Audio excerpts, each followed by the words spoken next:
What's good, everybody? Man, I'm about to have another interview with my boy, Mr. BVO Boxing.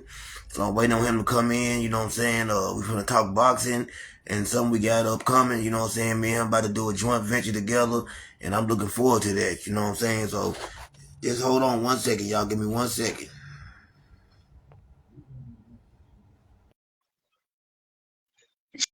She'll be coming in.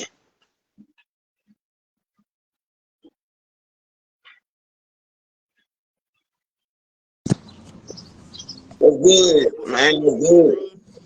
I'm all right, man. I got Mr. BVO Boxing in the house. You know what I'm saying? This my guy right here. About to be doing a joint venture with this fella right here real soon. And man, I'm really excited about that. Oh yeah, me too, man. We trying to do it, man, on some Skip Bayless, Stephen A. We trying to get going, man.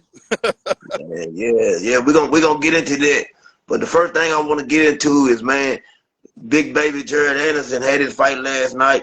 You know what I'm saying, with Prince Charles Martin. What do you think about that fight last night? Um, you know what? It goes to show when you fighting cans, you look good. He looks good fighting cans. Um, from the punch placement, and I tell you what, he moves great. I don't think he's a true heavyweight. I think he's a blown up cruiserweight. And I say that because when I watch him, he really just doesn't look like. I don't think he's big enough for the division, man, because, Charles Martin at best is a D-minus fighter. He's a king. So you got a can't get me work like that. I mean, if that was Wilder, Louise, the Gypsy King, they beat him to death. So I was very Right. disappointed. And I'm not going to just go off one performance, but it shows when he in there with somebody with a pulse, he's not who he thought he was. But Right. I had been kind of skeptical about him, not because I think he's a kid, or I just feel like at 14 fights, I believe it was too much hype behind him. I feel like he don't have enough fights behind him. And then, like you said, when I was watching him last night, I was watching his defense, the way he moves and stuff. Like I said, he steps straight back. And if you fighting someone like Fury or Wilder that got long arms and you pulling back like that, you're gonna get caught behind one of those punches. So that's one of the things I'm really, you know what I'm saying, when I see him, I would like to see him getting there with Frank Sanchez, but I think Frank Sanchez might be a little bit too much for him you, right now. I just you don't want think I. to get punished. That you rough. You rough, bro. You want him to get beat up. Yeah, Hey, man. Like, when because Frank you is on a different level. talk about Frank Sanchez, see, it's levels to the game, man. And you know what's funny? You talk about going straight back. It reminded me of how Keith Thurman got caught by Manny Pacquiao going straight back. Look at them Right. same type of punches. It was the same type of thing. And it's like Charles Martin is a counter puncher. So if anybody that's coming to get you, it's gonna be a real problem. And I've been saying that for a while, man. He's a terrific kid, terrific talent. He's just in the wrong weight class. He's a cruiserweight. He's not a heavyweight. And that's why heavyweight but they won't. They should be a super heavyweight and regular heavyweight because he's just too small. He's not big enough. He's not quick enough. Now, I just say this. You think about Wilder. He's pretty big. So he's my favorite fighter. But if Wilder was in there with that athleticism, he's going to beat him to death. Frank Yeah. Sanchez, remember how Frank Sanchez beat a Jaguar? It'd be worse because Yeah. there to get hit. So it's a tough thing. I don't want to throw the kid away. I'm just more or less saying that he's not. That showed that he's not exactly what we thought he is, and he's terrific, but he's a prospect at best. He's a prospect. Right. I think he's gonna need at least 6 or 7 more fights before they even think about putting him in with someone of that caliber. I'm talking about Frank Sanchez. Yeah. I'm not even talking about Fury or Wilder. You Yeah. know what I'm saying? He's definitely gonna need probably 10 more before what I'm saying? Before they even think about taking a chance to put him in there. But I felt like this. If you watched the fight last night, Charles Martin had him hurt in the 5th round. Yeah. Seemed like to me, Charles Martin, I don't know I mean, you know what I'm saying? I mean, yeah, I don't know why he let off the gas last night. I feel like he just backed up after he hurt him. To me, it was like, you know what I'm saying, he didn't pursue him. And I don't know, sometimes, with boxing, you can't never tell. I feel like, hey, they in this man's hometown. Is it something behind this? Are they telling him, hey, look good, but don't look too good? You know what I'm saying? Sometimes I be feeling like they were boxing because I feel like, he wasn't tired. No, You know what I'm saying? He could have. I would say if you watch Charles Martin, it's always been his MO. He doesn't finish. Right. That's what you've seen, what he always does. Charles Martin is a very calculated fighter, counterpuncher, which is rare for the heavyweight division. Let's be honest. You don't really see counterpunchers in the heavyweight division. He's just always shown not to have a killer instinct. He had Joshua hurt a little bit, and then he didn't take advantage of it. And it's like, I won't say, I know what you're thinking. It feels kind of like maybe somebody put a call in. But no, Charles Martin is Charles Martin for a reason, because he doesn't have that killer instinct in him. Because if that was anybody else, it would be different. And you know, one thing I'm finding out, it's about the mentality. Like, I think your mentality goes into your chin, because let's be honest here, if Deontay Wilder didn't look at himself as a champion, he would have never been a champion with his limited skills. But he looks at himself as a champion.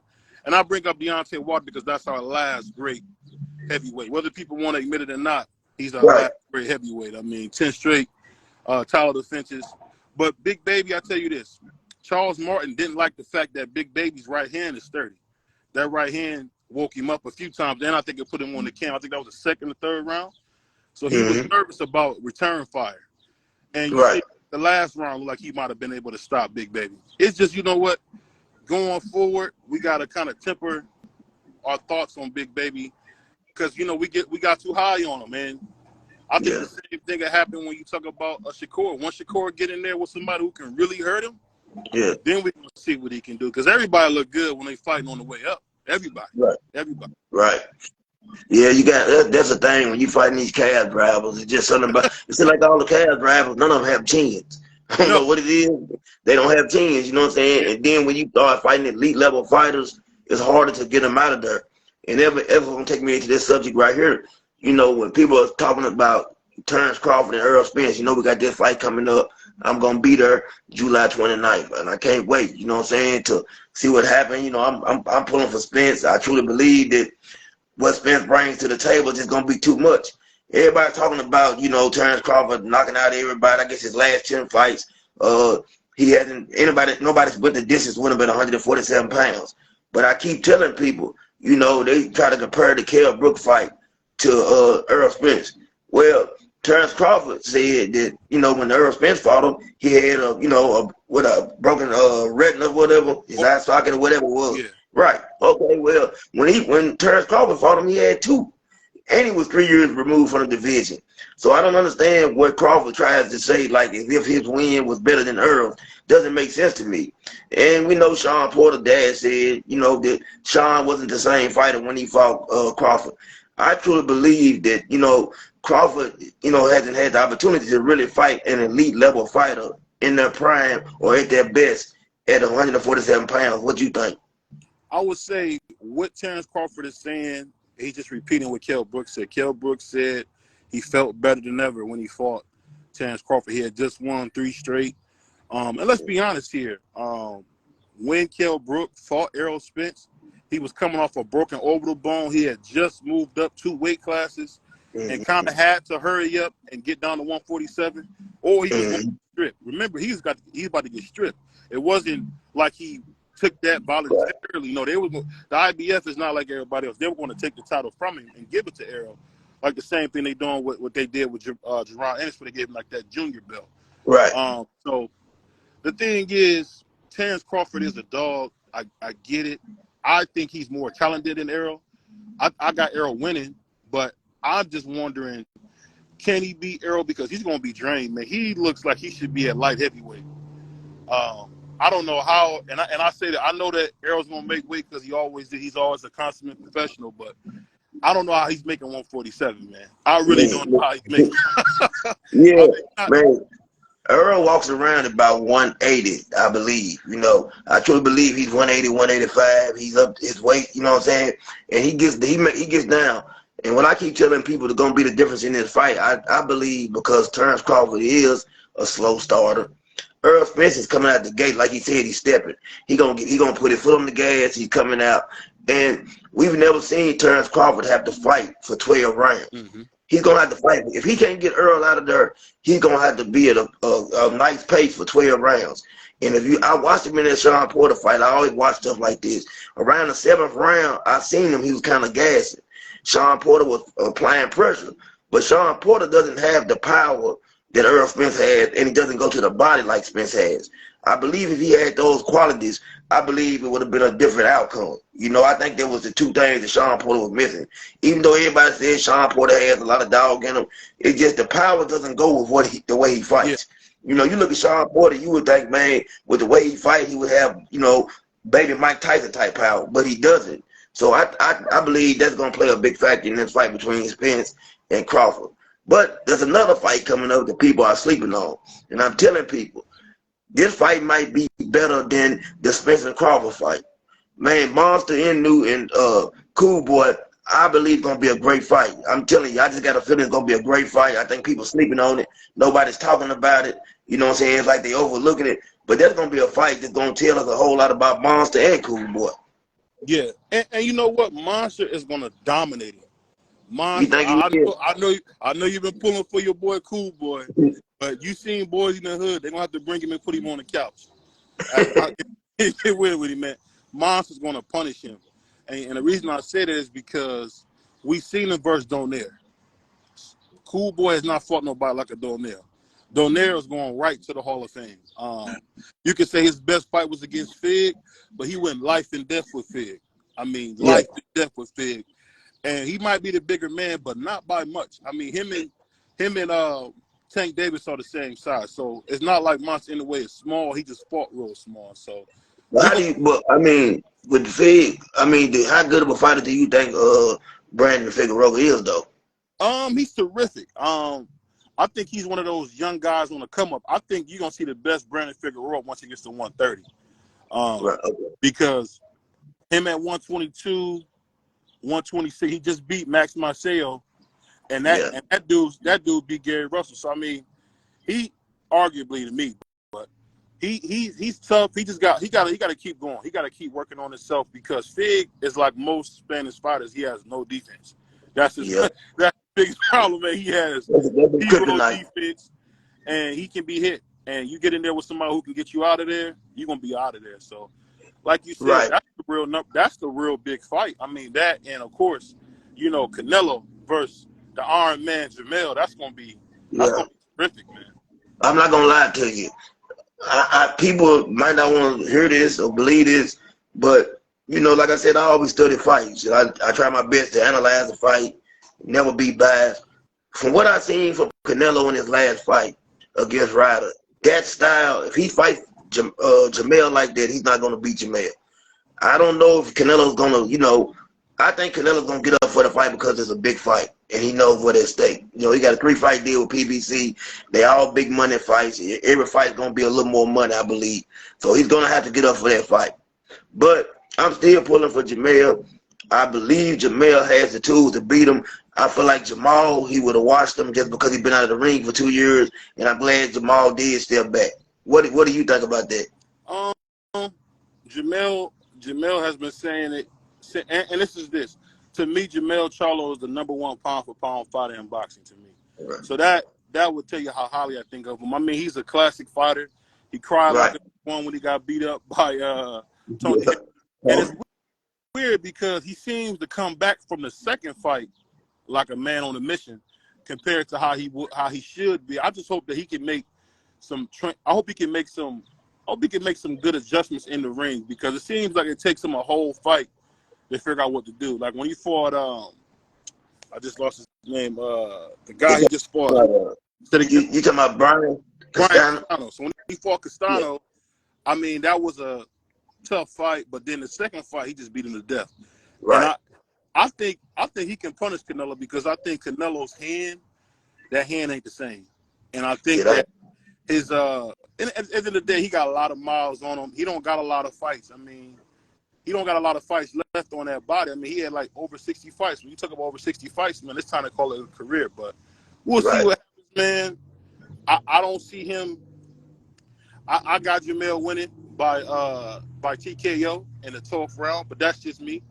I really think he's gonna get in there. He's gonna be in there fully hydrated, and he's gonna get the life out of Canelo because Canelo. He struggles with somebody who's athletic and that can move around. That's his biggest Achilles heel. If you're athletic, it's a hard fight.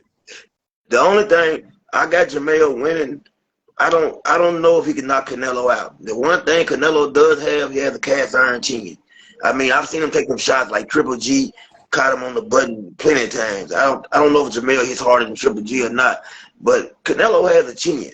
That's the only thing I can say. But I do see him beating him up. You know what I'm saying? I see him beating him up. I see him moving around, being able to outbox him. And that's what I think is going to be the outcome of that fight right there. I just see it happening like that. You know what I'm saying? That's what I'm hoping. I hope happens. But what do you think if Canelo does get past him? What's next? Don't be scared. Don't be scared to admit what you see, man. You seeing Charlo is showing you that he's the real deal. Oh, that's my guy. Yeah, he's my guy. I love you, man. You know what I'm saying? I love you, man. What's that guy? What do you think about as far as if get past him? What do you think's next? If he was to get past him, who would you see him fight? I think it'd be David Morrell because I think David Morrell is gonna stop David Benavidez. So I think it's gonna be Morrell. And you know, I think Morrell and Benavidez must have sparred because Morrell was coming at him pretty tough. They must have sparred, man.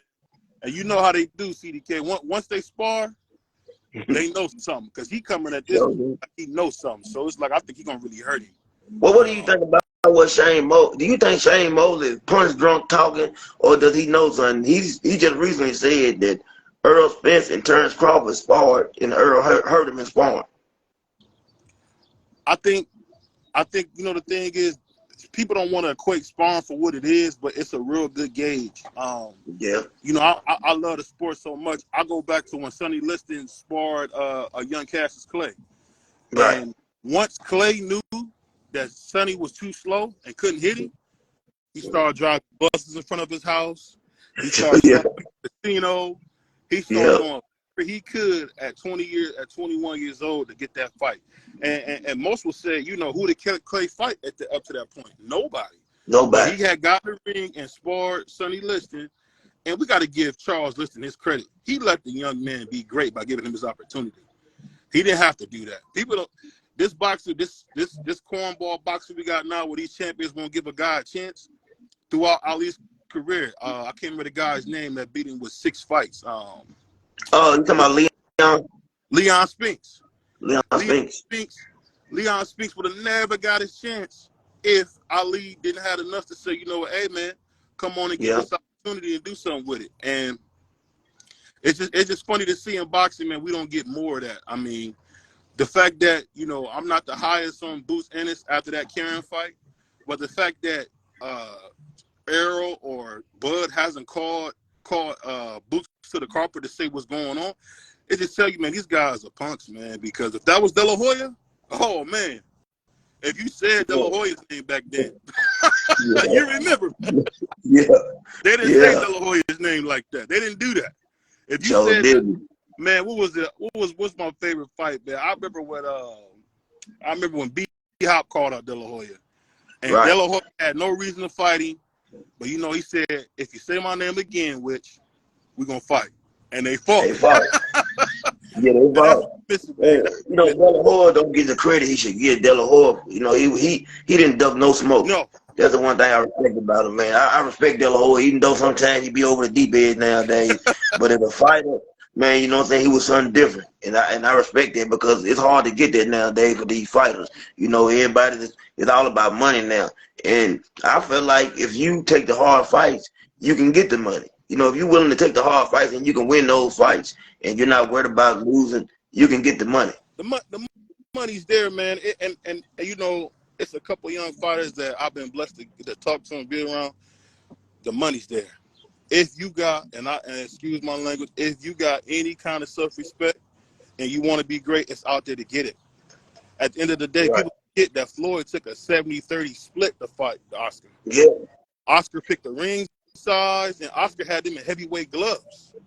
But see, the thing is now things are so easily gotten now. People don't understand that, hey, you got to put the work in, man. And that's not, we're not getting that in boxing no more. We're just getting a bunch of guys running around playing games. And it's sad, man, because you got a guy like Errol Spence, him and Canelo the same age. He ain't done half what Canelo did. Right. They're the same age, man. Yeah, I mean, definitely. I don't like Devin Haney. I'm not a big fan of his style, but guess what? Devin Haney got a pair on him, man. Their brothers out there fighting in Mexico. He fought Lomachenko. I mean, I thought he got beat, but he fought Lomachenko. Yeah. He's asking for the big fights. He's killing himself to make 135. Me and you seen it. He's killing himself. Yeah. Bro. I think that's his. I think that's his only problem too. Yeah. I think the making that weight is taking. I'm not gonna say he's gonna have a lot of power, but I believe because he's killing himself making that weight, it is killing his power. He don't have no power at that weight division. 135, he's just way too big for that. He got to get up to 140, 147. You know, he has the height and the reach to be up there. You know what I'm saying? So he's not gonna be at a disadvantage. But he can't keep trying to get down to 135. The man look like he's smoking crack. You know, I'm talking about, man, it looks that bad. I looked at him for a minute. I said, man, if I ain't know no better, I think that man hit that pipe before he came out there. Because he looked like, man, he looked bad, you know, man. You know, and the funny thing is, man, what you're getting with Devin Haney, it's tough because I got to praise him on one hand, and it's hard, and I got to get him on other stuff. But as far as how you want a fighter to think, that's exactly what you want to do. Fight the best, take the best opportunity available to you and make it happen. And I'll be honest, man, and I love Earl. It's been too many times. Earl should have fought Terrence 2-3 years ago, man.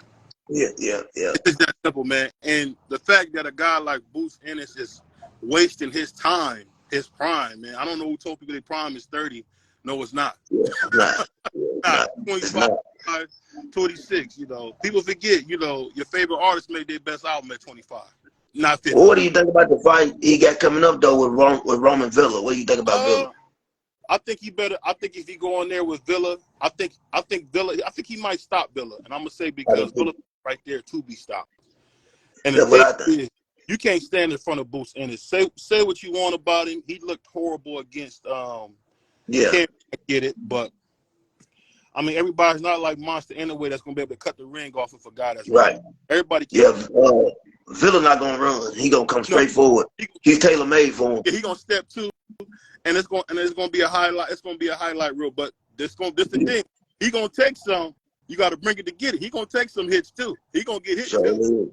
Yeah. His power. He got power now. He can't punch. But now getting to the point, because I don't want to hold you up too long. You know, let these people know what we're about to do, you know what I'm saying, what moves we about to make so they can, you know what I'm saying, tune in because I've been telling everybody, man, about this, and we're going to get this thing launched and we're going to get it off the ground. It's going to be something great. Hey, man, everybody knows your boy BBO Boxing, man.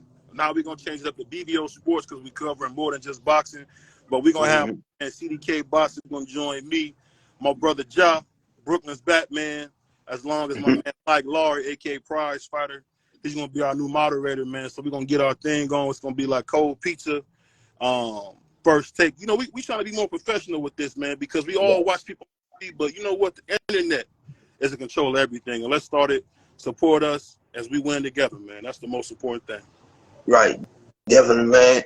Man, ain't nothing but love, salute, bro. And I really, truly appreciate the opportunity, man. And I can't wait. You know what I'm saying? I really can't. Oh yeah, we're gonna have some fun, man, and we're gonna be cooking some people, man. So don't get upset, man, when I'm cooking everybody on this, man. That's what I do. Man, hey, all I'm gonna do is laugh. That's all I can do, man. Laugh and keep it cold, man. All right, man. Love, bro. Hey, all right, I'll see you later. Blessings, my guy. I'll talk to you soon. All right, bye-bye.